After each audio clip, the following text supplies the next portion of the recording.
Waalaikumsalam. Silakan masuk, Mas. Iya Pak, Silakan pilih tempat duduk yang menurut Mas itu nyaman. saya duduk di sini saja Pak.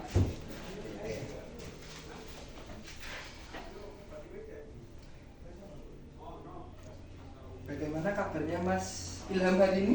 Alhamdulillah baik Pak. Habis belajar dari mana ini? Tadi habis jalan sama teman-teman Pak. Wah, pasti seru ya, Mas. Iya Pak. Alhamdulillah. Jalan-jalannya kemana, Mas? Tadi ke itu Pak, ngopi sih Pak di Kopi Kelapa. Sebelumnya, apakah Mas Ilham pernah melakukan konseling? Sudah pernah Pak, dulu waktu SMP. Oke. Tapi Bapak ingin menekankan kembali tentang asas-asas dalam konseling ya, Mas. Yang pertama itu ada asas keterbukaan. Jadi Mas Ilham harus terbuka untuk bicara pada Bapak. Yang kedua asas kesukarelaan. Untuk apa kalau Mas Ilham terbuka tapi masih nggak sukarela, jadinya nggak ikhlas gitu. Yang ketiga asas yang paling penting, yaitu asas kerahasiaan, di mana asas ini tuh cuma Bapak sama Mas saja yang tahu masalahnya gitu ya, Mas. Iya Pak. Apakah mengerti Mas Ilham? Sudah mengerti Pak. Baiklah, sehubung dengan kedatangan Mas Ilham menemui Bapak, mungkin ada sesuatu yang ingin dibicarakan dengan Bapak? Iya Pak, ada. Jadi saya itu kecanduan nge-vape Pak. Mas Ilham kecanduan, dengan kata lain itu kecanduan rokok elektrik ya? Iya. Apakah Mas Ilham cuma kecanduan di vape atau rokok elektrik saja, atau ada kecanduan di lain? Saya di itu aja Pak, vape aja. Selebihnya enggak. Ketika Mas Ilham itu merokok, biasanya apa yang sedang Mas Ilham lakukan? Biasanya saya itu nge-vape pas lagi kumpul sama teman-teman Pak. Apa yang membuat Mas Ilham itu tidak bisa lepas dari vape? Padahal Mas Ilham tahu vape itu ada buruknya kan? Iya Pak, sebenarnya tahu, tapi kan kalau nongkrong itu kalau nggak nge-vape itu kayak gimana gitu Pak, malu rasanya. Jadi teman-teman Mas Ilham juga nge-vape gitu? Iya. Dengan kata lain, Mas Ilham kecanduan karena tidak mau dipermalukan sama teman-teman gitu. Iya Pak. Dengan situasi seperti ini, Mas Ilham mengharapkan apa sih? Ya saya bisa mengurangi atau bahkan bisa menghilangkan kecanduan saya terhadap vape itu Pak. Bapak sangat senang sekali dengan yang diharapkan Mas Ilham.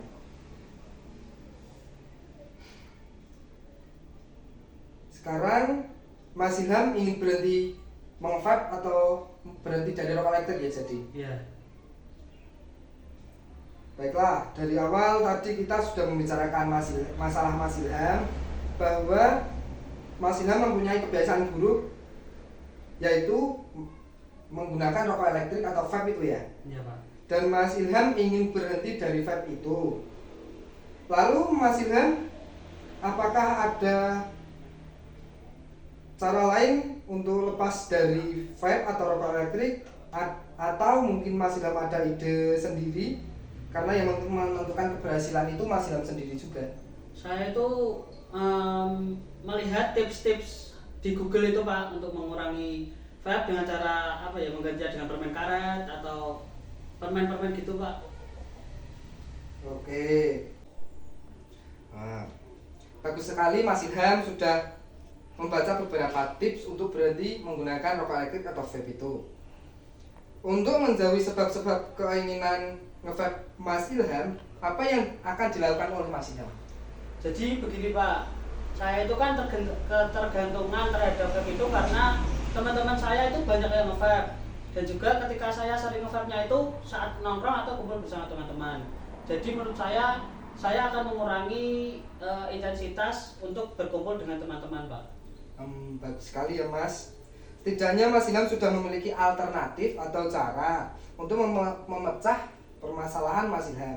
Supaya tidak lupa dengan apa yang akan dilakukan Mas Ilham, bagaimana kalau tindakan yang akan Mas Ilham dilakukan sebaiknya dicatat dan diketahui oleh saya? Kenapa harus dicatat Pak? Jadi gini Mas, supaya Mas Ilham tidak lupa dengan apa yang akan dilakukannya. Jadi Mas Ilham harus berpedoman dengan apa yang akan ditulis Mas Ilham tersebut. Apakah Mas yang bersedia? Ya Pak, saya bersedia. Ini saya berikan kertas dan pulpen. Dan sekarang Mas Ilham tulis apa yang dilakukan oleh Mas Ilham.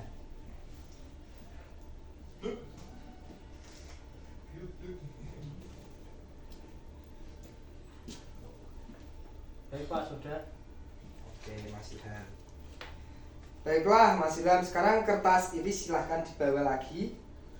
Dan setiap mau melakukan sesuatu, silahkan Mas Ilham melihat kertas itu dan menerapkan apa yang ada di dalam kertas.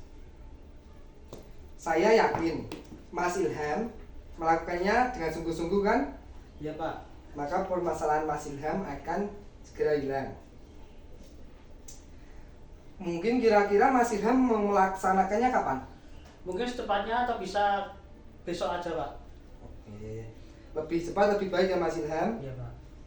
Dan semoga berhasil dengan cara ini. Bagaimana Mas Ilham? Adakah hal yang lain ingin diceritakan ke Bapak? Mungkin sudah cukup ya Pak ya. Untuk ini aja. Oke, sebelum kita mengakhiri konseling ini, Mas Ilham harus melaporkan hasilnya ke saya mengenai kelanjutan proses konseling ini ya. Mungkin minggu depan bisa menunggu lagi ya. Iya Pak. Oke, karena kita sudah terhabis kantor jam, jadi kita cukupkan di sini dulu ya Mas. Iya Pak. Kalau begitu saya pamit lagi ya Pak ya. Oh iya, mari saya pamit.